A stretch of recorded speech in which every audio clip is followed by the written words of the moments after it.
सालार और रॉकी का कनेक्शन, क्या होगी फिल्म की कहानी, कैसे जिंदा है फरमान, सालार से कैसे जुड़ा है रॉकी।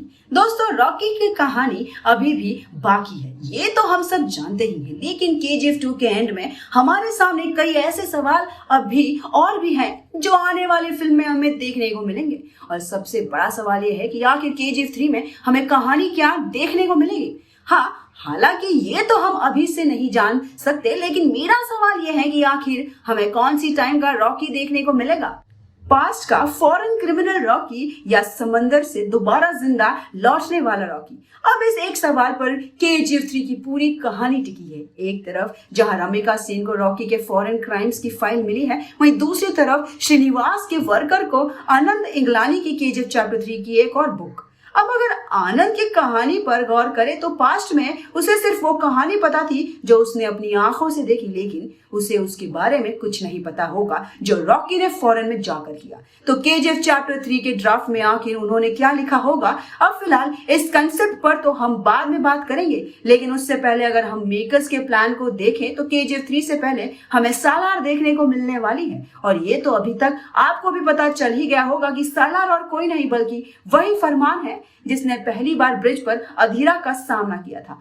और पूरी मूवी में हमें कभी उसका जिक्र भी नहीं सुनने को मिला। अब बस यहीं से ओरिजिनेट होती है केजीएफ चैप्टर 3 और सालार की स्टोरी। असल में अधीरा से सामना करते वक्त अधीरा ने फरमान को घायल तो जरूर कर दिया था, लेकिन उसे मारा नहीं था, क्योंकि उसी का कहना था कि अगर छोटे छोटे पत्तों को काटने जाओ तो बहुत देर लग जाएगी, वो सीधे रॉकी पर हमला करेगा। और यही उसने किया, एक ही शॉट में रॉकी को ढेर भी कर दिया, लेकिन वहां उसने फरहान को छोड़ दिया। और बस इसी का फायदा उठाया रॉकी ने, क्योंकि उसे पता था कि जब सभी अधीरा के डर से उस ब्रिज से भाग गए तब वो अकेला था जिसने उसका सामना किया, और यहाँ तक कि उसे घुटनों पर भी लाकर खड़ा कर दिया।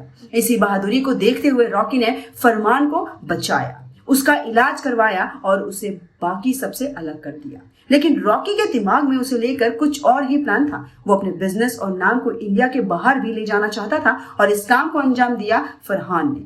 रॉकी ने उसे फॉरेन भेज दिया अपने बिजनेस के चलते, जहां कहानी शुरू हुई फरमान की सालार बनने की। उसने शुरुआत में तो रॉकी के प्लान के अकॉर्डिंग ही वर्क किया, लेकिन कुछ ऐसा हुआ कि सालार ने रॉकी के नाम तले फॉरेन में बहुत दहशत बना दी। लेकिन अब फरहान सालार कैसे बना, और आखिर उसने वहां ऐसा क्या किया जो फॉरेन मिनिस्टर को रॉकी की फाइल लेकर रमिका सेन तक आना पड़ा। हम ये सब डिस्कस करेंगे, बस थोड़ा सा वेट कीजिए, मिलते हैं आपसे नेक्स्ट वीडियो में।